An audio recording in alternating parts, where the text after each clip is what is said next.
The Dodgers now have a scheduled meeting with the biggest free agent available in the 2024 offseason in Juan Soto. Also, we get into the latest with Teoscar Hernandez. Is he staying? Is he going? Get into all that in this episode of Dodgers Digest. Hey, this is Mike Nelson. Make sure to subscribe. I want to thank the 12% of you, the ones that are watching these videos who have already hit the sub button. But 87% of you have not subscribed yet. I want to thank the over 5,000 who have already subscribed. I want to thank everybody for the support. Myself and Brad J. We're bringing you everyday Dodger content, so you don't want to miss out. Let's get into it. Juan Soto is going to meet with the Dodgers today, meeting with World Series champion. Dodgers reports say, of course, that's the wrong one. There we go. Dodgers expected to meet with Juan Soto on Tuesday. That is, of course, today. And am I surprised? No. Last week, we, of course, had reported that the Dodgers did not have a scheduled meeting with Juan Soto. They didn't have a scheduled meeting with him at all. But at the end of the day, they did schedule a meeting with Juan Soto. And it's funny that it happens, of course, after he meets with the Yankees. He met with the Yankees yesterday. We'll get into more about that meeting in this video coming up. But Juan Soto meeting with the Dodgers, what do you guys think? Comment below. Is this just mainly a mere formality, right? Just to meet up with the biggest free agent to see, what he wants, what is he looking for? Is it just a mere formality that he's doing? I don't think so, right? I don't think Juan Soto would meet with a team if there isn't some interest on his part, and definitely the Dodgers are not going to waste their time meeting with a player if there's no interest. There's obviously some mutual interest from both sides. Juan Soto could potentially join the World Series champion Dodgers, right? I mean, currently he's playing for the Yankees, who are in a crisis right now, who, of course, just completed one of the biggest choke jobs in Major League Baseball history in Game 5 of the World Series. So definitely the team is in a big crisis mode. So does Juan Soto want to stay on a team like that? I wouldn't. I would want to go to a team that's already won and could potentially give me more World Series. And is willing to pay me a lot of money. So the Dodgers are both of those things. As we know, there's other teams that are in contention for Juan Soto. The Toronto Blue Jays, the Boston Red Sox, the New York Mets have kind of slipped in as well, I believe. I believe they're going to have a meeting with Juan Soto as well.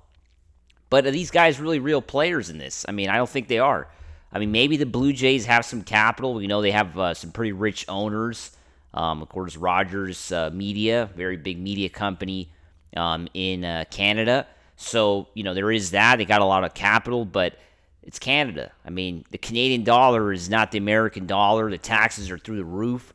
And that's why you don't see guys sign these massive contracts out up north, right? Even Shohei Ohtani was one of the guys that the Toronto Blue Jays were potentially close to signing. As we know, there was a plane waiting for him to go to Toronto to sign a contract. Ended up not getting on that plane, and he signed with us.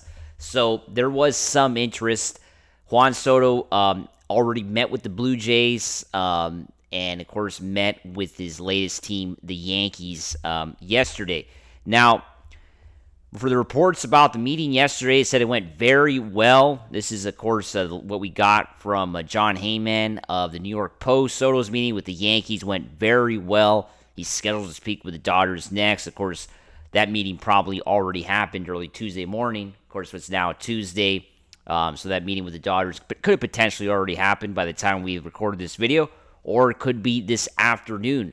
So we're going to, of course, get more information on how that meeting went, most likely tonight or tomorrow. And it's going to be interesting to see exactly how it goes, right? Because it's Juan Soto sold on the idea of staying with the Yankees, right? I mean, is that something that he's already kind of mentalized himself that he wants to stay in New York, stay on the East Coast, or is he kind of exploring other options, right?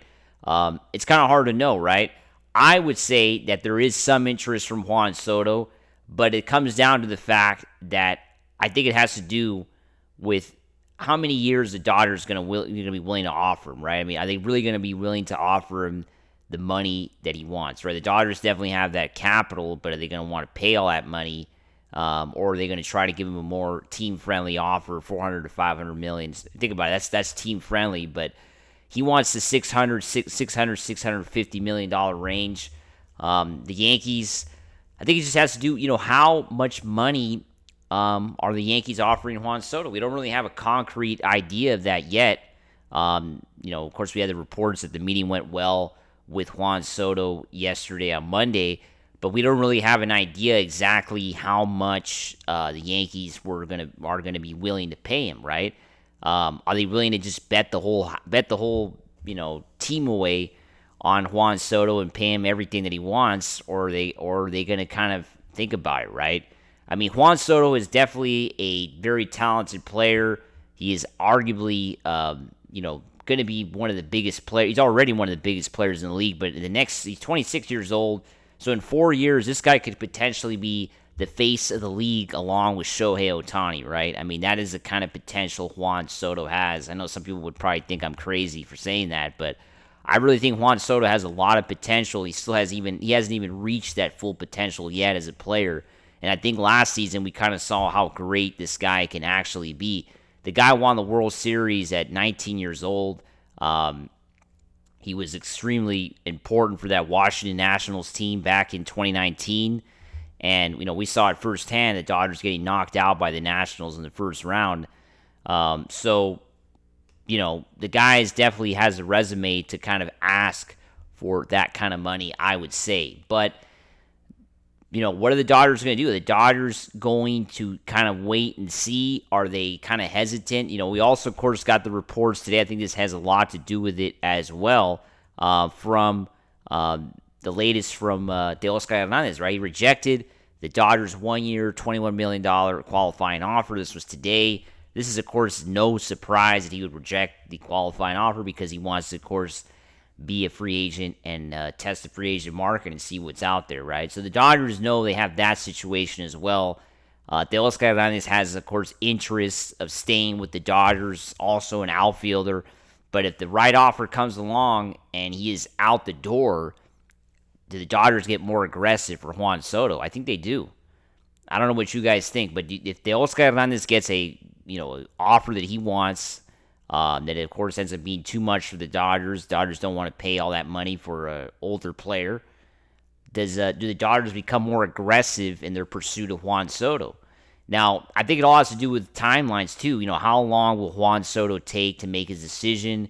The meeting went well with the Yankees yesterday.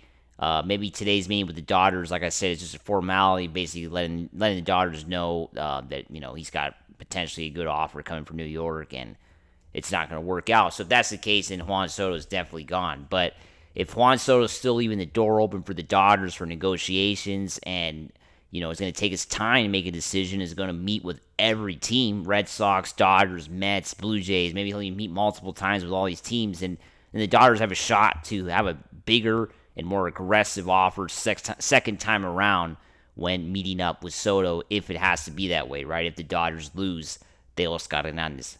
We have a lot, of course, of speculation and, thinking to do in these next few days as Dodger fans, because our team could look a little bit different in 2025, and we're going to be talking all about that here on this channel. Make sure to subscribe, and as always, let's go Dodgers. Woo!